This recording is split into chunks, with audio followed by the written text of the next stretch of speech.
My special subject for tonight is the number e. And you may ask, what has that got to do with the pound in your pocket?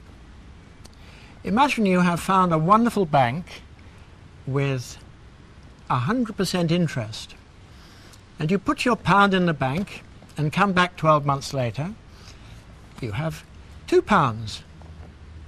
But suppose you do a special deal, you come back after 6 months and you get 50% interest for 6 months, you take it out, put it back in, and 6 months later you have another 50% interest on your £1.50, and that gives you £2.25. You've improved the deal. Now suppose that you compound the interest like that every 3 months. You'll find you get even more. So why don't we compound the interest every second or every microsecond? One would imagine that the principal total in your account would get higher and higher. But surprisingly, your pound at the end of the year with continuous interest compounding all the time is only £2.71.8. And that number is the magical number e. A lot of our well-known numbers go back to Greek times. The number 1, yes, the Greeks certainly had the number 1. They weren't too hot on naught, but they were quite interested in pi because they liked geometry. They certainly weren't familiar with the number I, the mysterious square root of -1, and they didn't know about e.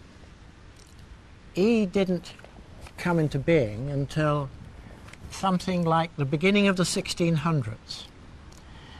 At that time, a mathematician called Napier was experimenting with logarithms. And you may have heard that the number e is in fact the base of what we now call the natural logarithms. Napier didn't know he was playing with this number. And a number of mathematicians who dealt with logarithms after him didn't know that either. And they certainly didn't call this number e. However, Newton, who was into lots of things like this, had an infinite series for e around the middle of the 1600s.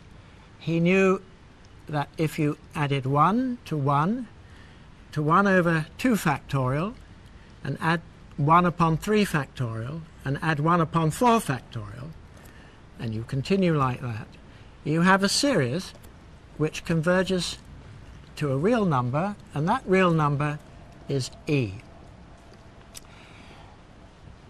Much later, a mathematician called Euler, a German mathematician, in the early days of the next century, Euler, by the way, gave us much of our mathematical notation.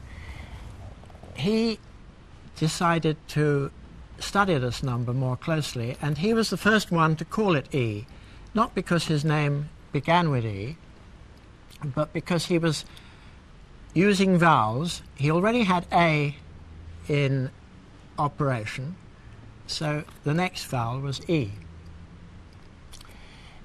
E has some amazing properties. It defines a function called the exponential function, which is another good reason for it being e for exponential. E to the x is a function. For every real value of x, you get a number, and that's related to this infinite series.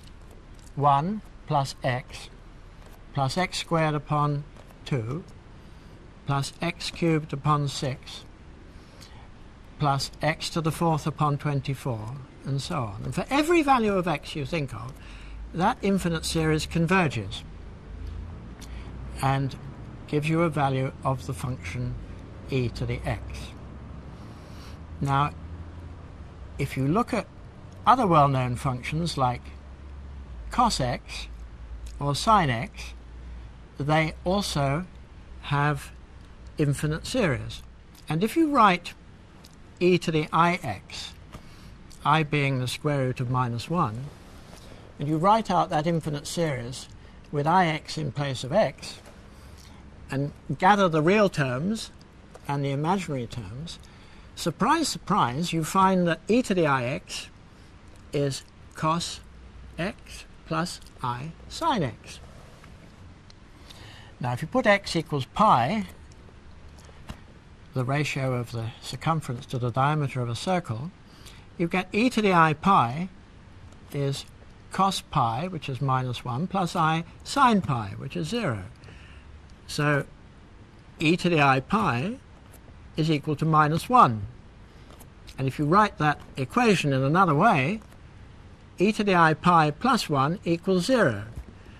And you bring together all those 5 magical mathematical numbers, 0, 1, pi, I, and e, all brought together in one beautiful formula.